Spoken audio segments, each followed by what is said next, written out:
For years, whenever anyone asked Brian Butler, a scientist with the University of Maryland School of Agriculture and Natural Resources, why the school wasn't doing work with hops, one of the elemental ingredients for brewing beer, he would give the same short, simple answer: you can't grow hops in Maryland.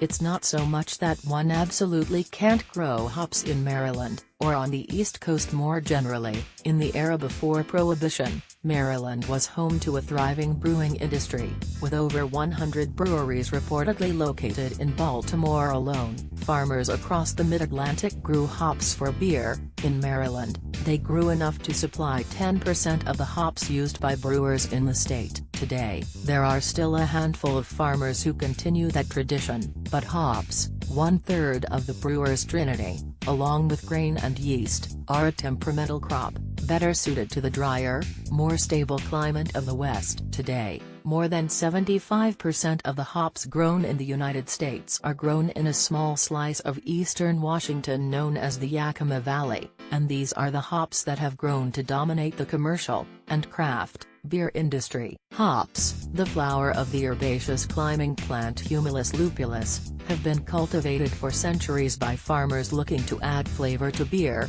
The first recorded use of hops as a flavorant comes from 8th century Benedictine monks in Germany, who grew the plant in their herb gardens. But, as far as crops go, hops are a fickle sort. They require long days and short nights during the growing season, and require a few months of cold temperatures, 40 degrees Fahrenheit or colder, for a few months before forming cones, meaning that they realistically only grow particularly well in a small area of the United States, between 40 degrees and 50 degrees latitude. Hops are also prone to pest and disease pressure, especially hop powdery mildew, HPM, a serious fungal disease. But Butler is an agricultural scientist, so when Flying Dog, a craft brewery based in Frederick, Maryland, came to him with a chance to find out once and for all whether hops can flourish in the variable climate of the Mid-Atlantic, where temperature and precipitation can swing wildly from week to week,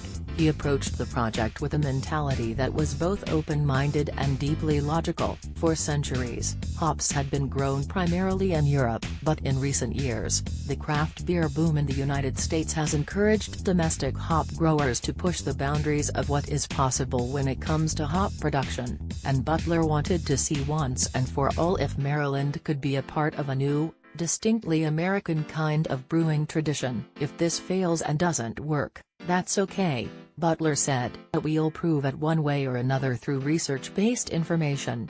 Though the East Coast Hop Project, the formal name of the joint endeavor between the brewers at Flying Dog and the University of Maryland scientists, officially launched in the summer of 2017, the provenance of the project goes back to 2012, when the Maryland state legislature passed a bill allowing farms that grew ingredients for beer, either grain, hops or some other component like fruit, to brew and sell that beer to customers. The bill was championed by local lawyer-turned-farmer Tom Barse, who had a large plot of hops growing on his farm and wanted to combine his career of farming with his love of beer. And Barse wasn't alone in that desire. By 2015, 10 separate farms had applied for the designation of farm brewery. As Barse was pushing for farmers and brewers to come together legally, Ben Clark, a brewmaster with Flying Dog, saw business potential in bringing the two professions under one roof. A lot of people drink beer, but few other than brewers know the exact specifications needed to make hops, yeast, grain and water merge into the perfect drink. It is, in a way, the same with farmers. As farms become bigger and more centralized, fewer and fewer people understand the kind of work that goes into making something grow from the earth. So Clark found a cohort of interested, local hop farmers, including Barse, and brought them together to swap stories at Flying Dog. The result was a kind of hop market, where local farmers would bring their wares to the brewery for local brewers. Almost immediately, Clark identified a major problem with the local hops: there was no quality control, and farmers would bring freshly harvested, wet hops to the brewery in garbage bags, only to see the hops go bad a few days later. Moreover, normally when hops are added to the beer, either early on during the brewing process to add bitterness or towards the end to add aroma,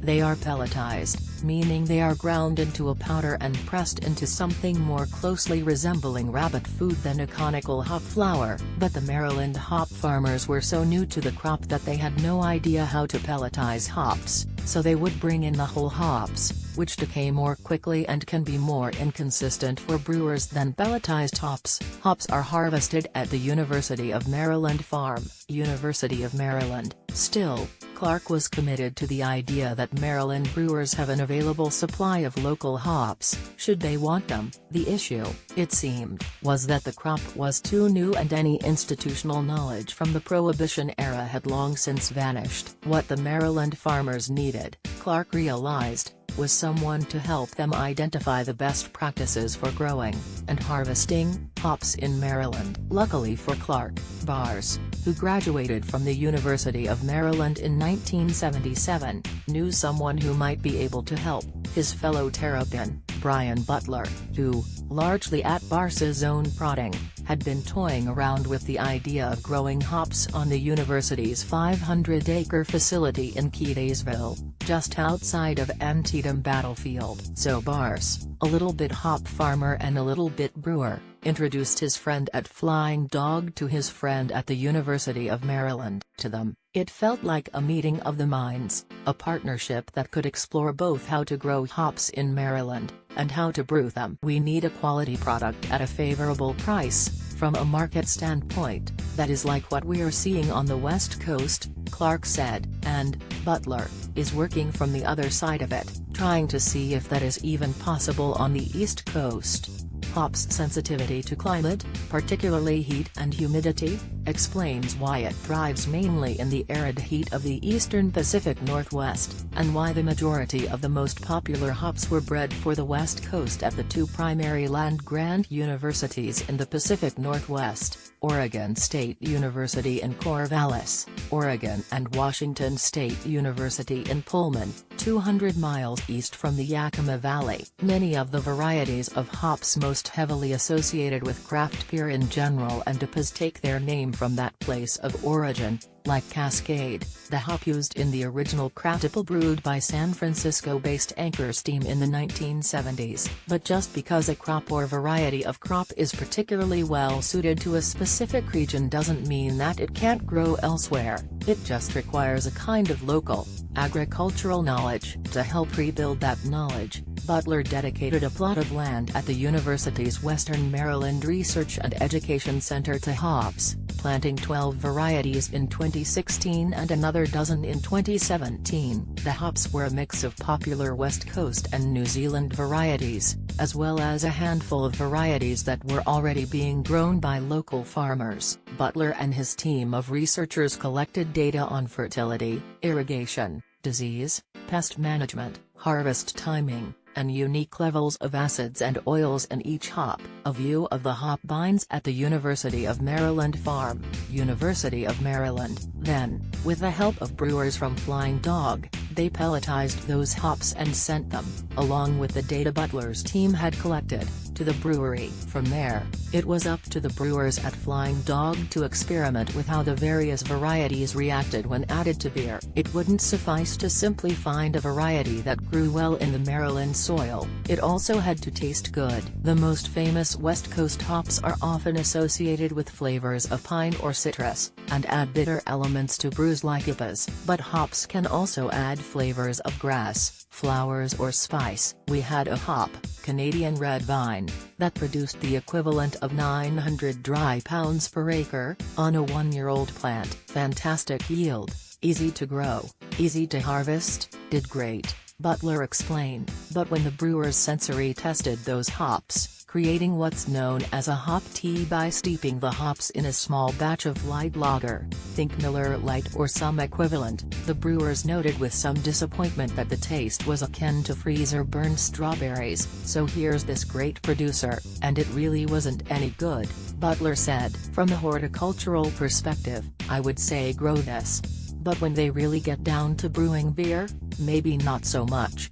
Not all varieties yielded similar disappointing results. Flying Dog's Clark recalls one variety, a little-used hop known as Voivodina that typically imparts woodsy notes of cedar and tobacco, that, when added to a hop tea, presented flavors of mint and melon. Another hop, typically grown in the southern hemisphere and used largely as a bittering agent, presented big, fruit flavors more like traditional West Coast hops. Those subtle deviations in taste from what brewers expected led Clark to speculate, as others have more broadly, that the hops acted like wine grapes, where the terroir, the unique climate and soil of its geographic location, affects the flavor profile. But there are reasons beyond taste that a variety of hop could prove uniquely suited to the East Coast, like finding a variety that might be more pest-resistant or produce better yields in the Maryland climate than out west. For now, Butler plans to find those varieties the old-fashioned way,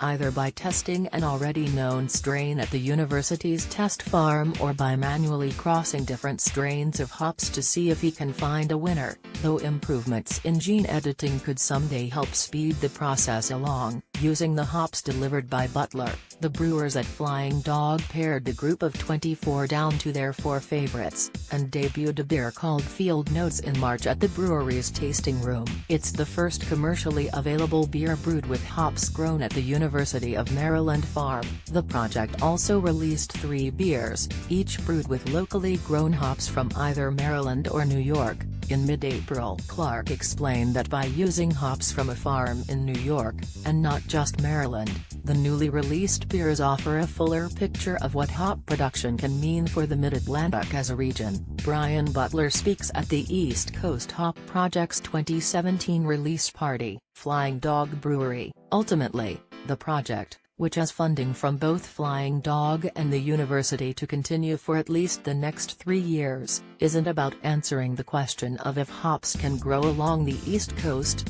but whether they can grow well enough, or brew well enough, to compete with hop farms out west. For now, Butler and Clark agree that it will ultimately boil down to whether consumers are willing to pay a premium for beer grown with local hops. East Coast hop farmers, they explain, don't have the economy of scale as out west, and will likely have to pay more for pest control and disease management, something that's likely to continue unless the project can identify a variety of hop that thrives in the volatile East Coast climate. When you add all those things together, it really makes it feel like a not very economically viable project, Butler said. But for all the data he can collect on hop fertility and irrigation needs, there's one factor for which he can't account: taste. If Butler and Clark can figure out how to provide customers with a consistent product, they say, it's possible that buyers will place a premium on locally grown hops with a strong connection to the region, as has happened in many places across the country with local produce. If the market says this is something it wants and if people are willing to pay and we can replicate the process, it might be able to work, he said. It's really going to be price, quality, quantity, and consistency. That's what we need to achieve, so that we can be like the West Coast. The East Coast Hop Project's 2017 release party, Flying